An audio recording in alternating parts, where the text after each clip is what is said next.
ദാ ഈ സംഭവം കണ്ടപ്പോൾ എനിക്കൊരു വാൽക്കണ്ണാടി ഉണ്ടാക്കാനാ തോന്നിയത് കേട്ടോ.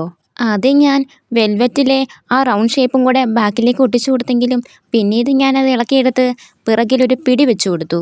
അതൊരു ചായയരിപ്പയുടെ പിടിയാണ് കേട്ടോ. എനിക്ക് വേറൊരു പിടിയും കിട്ടാത്തതുകൊണ്ടാണ് ഞാൻ അതെടുത്തത്. പിന്നെ അതെല്ലാം ഒന്നുകൂടെ ഉറപ്പിച്ചതിന് ശേഷം കണ്ണാടിക്ക് ചുറ്റും വേറൊരു റൗണ്ട് ഷേപ്പിലെ മിററും കൂടെ ഒട്ടിച്ചു കൊടുത്തു. ഇതൊരു ഡ്രസ്സിലെ മിററാണ് കേട്ടോ. അപ്പോൾ അതെല്ലാം ഫിനിഷ് ചെയ്തതിന് ശേഷം ഞാൻ ആ ബാക്കിലെ പിടി ഒന്നും കൂടെ ഒന്ന് ഉറപ്പിച്ചു കൊടുത്തു കേട്ടോ. പിടിയുടെ ബാക്ക് വശം കവർ ചെയ്യാൻ വേണ്ടിയിട്ട് ഞാൻ വെൽവെറ്റ് കളറിലെ തുണി ഒന്നുകൂടെ ഒന്ന് കട്ട് ചെയ്തെടുത്തു. ഇതെല്ലാം ഞാൻ എടുത്തത് ആ ബോക്സിൽ നിന്ന് തന്നെ കേട്ടോ. എനിക്ക് വേറൊരു സാധനം പുറത്തുനിന്ന് എടുക്കേണ്ടി വന്നിട്ടില്ലായിരുന്നു. അപ്പോൾ അതെല്ലാം ഞാൻ ഫെവിക്കോളോട് തന്നെ ഒട്ടിച്ചു കൊടുത്തിട്ടുണ്ടായിരുന്നു. പിന്നെ എക്സ്ട്രാ വന്ന തുണിയും കൂടെ ഒന്നും കൂടെ ഒന്ന് കട്ട് ചെയ്ത് ഞാൻ ഒട്ടിച്ചെടുത്തു.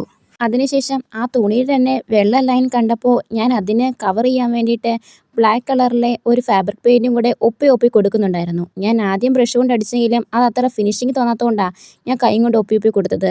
ബാക്കിയുള്ളതും കൂടെ ഞാൻ റെഡിയാക്കി എടുത്തപ്പം അത് ഫുൾ നല്ല കവറായി കിട്ടിയിട്ടുണ്ടായിരുന്നു.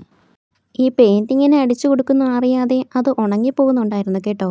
ആദ്യം ഞാനത് അടിച്ചു കൊടുക്കുമ്പോൾ ഇത് ഉണങ്ങി പിടിക്കുമെന്നൊക്കെ എനിക്ക് സംശയമുണ്ടായിരുന്നു. എന്തായാലും ഇങ്ങനെ ചെയ്തില്ലായിരുന്നെങ്കിൽ അതിനൊരു ഫുൾ ഫിനിഷ് കിട്ടത്തില്ലായിരുന്നു. അപ്പോൾ ഇത് അടിച്ചടിച്ച് വന്നപ്പോൾ ആ സ്ഥലം ബ്ലാങ്കായി കിടക്കുന്ന കണ്ടിട്ട് എനിക്കൊരു ഐഡിയ തോന്നി. ഞാൻ അവിടെ ഒരു ഡിസൈൻ കൊടുത്തിട്ടുണ്ടായിരുന്നു. ഒരു റെഫറൻസ് നോക്കാതെ തന്നെയാണ് ഞാൻ ആ ഡിസൈൻ വരച്ചെടുത്തത്. ഇച്ചിരി പാടായി പോയോന്ന് എനിക്കൊരു സംശയം ഉണ്ടായിരുന്നു.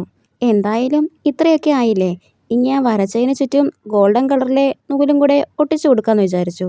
അത് ഞാൻ ഫെവിക്കോൾ കൊണ്ട് തന്നെ ഒട്ടിക്കുന്നത് കേട്ടോ. അതിനുശേഷം ഞാൻ ചെറിയൊരു മിററിൽ ദേ ഈ ഷേപ്പിലാക്കി എടുത്തു. ഇത് ഇച്ചിരി ബുദ്ധിമുട്ടായിരുന്നു. അതും കൂടെ ഞാൻ ഒട്ടിച്ചു കൊടുത്തു. ഇപ്പോൾ കാണാൻ കുറച്ച് ഭംഗിയൊക്കെ ഉണ്ടല്ലേ. അപ്പോൾ അതെല്ലാം ഫിനിഷ് ചെയ്തതിന് ശേഷം ദേ ഫൈനൽ ലുക്ക് ദേ ഇങ്ങനെയാണ് കേട്ടോ. നിങ്ങൾക്കിഷ്ടമായോ? എനിക്കിഷ്ടമായി. വീഡിയോ ഇഷ്ടപ്പെട്ടാൽ സബ്സ്ക്രൈബും ലൈക്കും ഷെയറും ചെയ്യണേ. അപ്പോൾ ബൈ.